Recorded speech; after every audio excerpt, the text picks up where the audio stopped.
this week we are going to be reading Polar Bears Past Bedtime. Okay, so this is another Magic Treehouse book. Did you guys listen to the Magic Treehouse books that I sent back in the spring sometime? Yeah, Kinsley did? Okay, great. So we're going to start reading in those again. Today we're going to read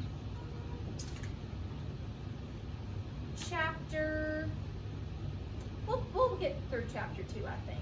Okay, so chapter 1 and 2. Chapter 1. Are you serious?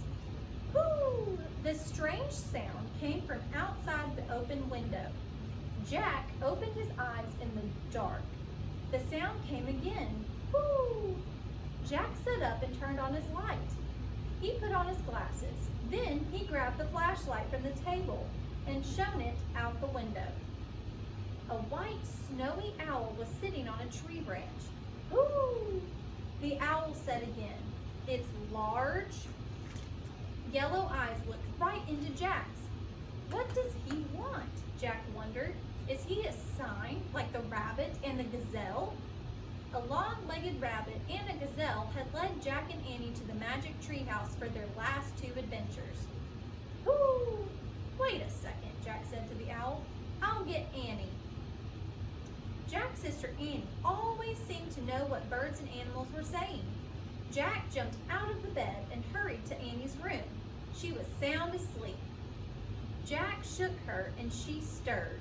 What? She said. Come to my room, whispered Jack. I think Morgan sent another sign. In a split second, Annie was out of bed. She hurried with Jack to his room. Jack led her to the window. The snowy owl was still there. Whoo! Said the owl. Then he raised his white wings and took off into the night. He wants us to go to the woods, said Annie. That's what I thought, said Jack. Meet you downstairs after we get dressed. No, he says go now. Right now, said Annie. We'll have to wear our pajamas. I have to put on my sneakers, said Jack. Okay, I'll put on mine too. Meet you downstairs, said Annie. Jack pulled on his sneakers. He threw his notebook into his backpack. Then he grabbed his flashlight and tiptoed downstairs. Annie was waiting at the front door. They silently slipped outside together. The night air was warm. Moths danced around the porch light. I feel weird, said Jack. I'm going back to put on some real clothes. You can't, said Annie. The owl said, right now. She jumped off the porch and headed across their dark yard. Jack groaned. How did Annie know exactly what the owl said, he wondered. Still, he didn't want to be left behind, so he took off after her. The moon lit their way as they ran down their street. When they entered the Frog Creek woods, Jack turned on his flashlight. The beam of light showed shadows and swaying branches. Jack and Annie stepped between the trees, and they stayed close together. Whoo! Jack jumped in fear. It's just the white owl, said Annie. He's somewhere nearby. The woods are creepy, said Jack. Yeah, said Annie. In the dark, it doesn't even feel like our woods. Suddenly, the owl flapped near them. Yikes, said Annie. Jack shone his flashlight on the white bird. As it rose into the sky, the owl landed on a tree branch right next to the magic treehouse. And there was Morgan Le Fay, the enchantress librarian. Her long white hair gleamed in the beam of Jack's flashlight. Hello, Morgan, called softly in a soothing voice. Jack used his flashlight to find the rope ladder. Then he and Annie climbed up into the treehouse. Jack was holding 3 scrolls. Each one held the answer to an ancient riddle that Jack and Annie had already solved. You have journeyed to the ocean, the Wild West, and Africa to find the answers to these 3 riddles, said Morgan. Ready for another journey? Yes, said Jack and Annie together.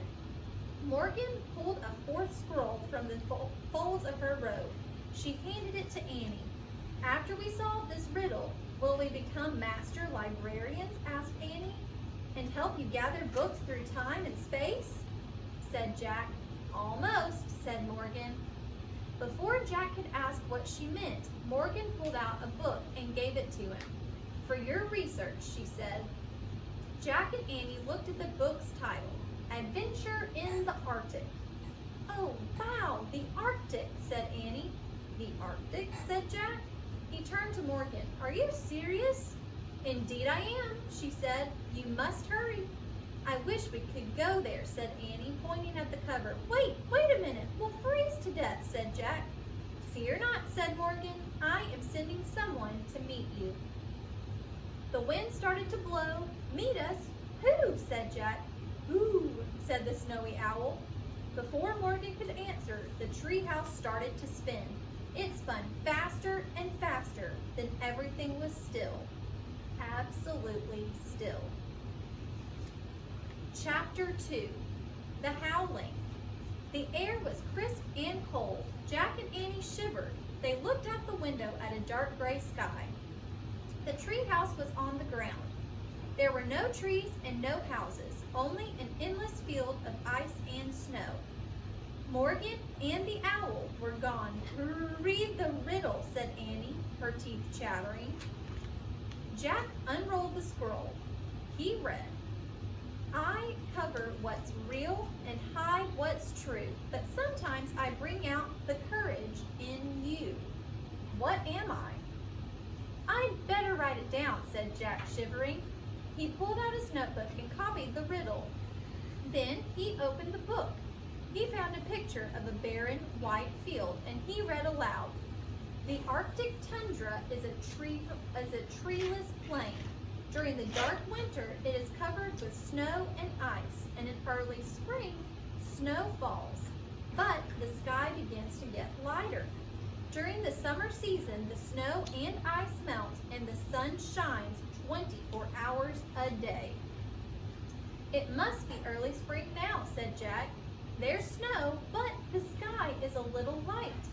He turned the page. There was a picture of a man wearing a hooded coat with fur trim. "Look at this guy," said Jack. He showed Annie the picture. "We need this coat," said Annie. "Yeah," said Jack. "Listen to this." He read aloud, "This seal hunter wears seal skin clothing to protect him from icy winds. Before modern times, native people of the Arctic lived by hunting seals, caribou, polar bears, and whales." Jack took out his notebook. He wrote, "The Arctic. Seal hunters wear seal skin." He was too cold to write anymore, and he clutched his pack against his chest and blew on his fingers. He wished he were back home in bed. "Morgan said something was coming to meet us," said Annie. "If they don't come soon, we'll freeze to death," said Jack. "It's getting darker and colder." "Shh! Listen," said Annie. A howling sound came from the distance, then more howling sounds and more. "What's that?" said Jack, and they looked out the window.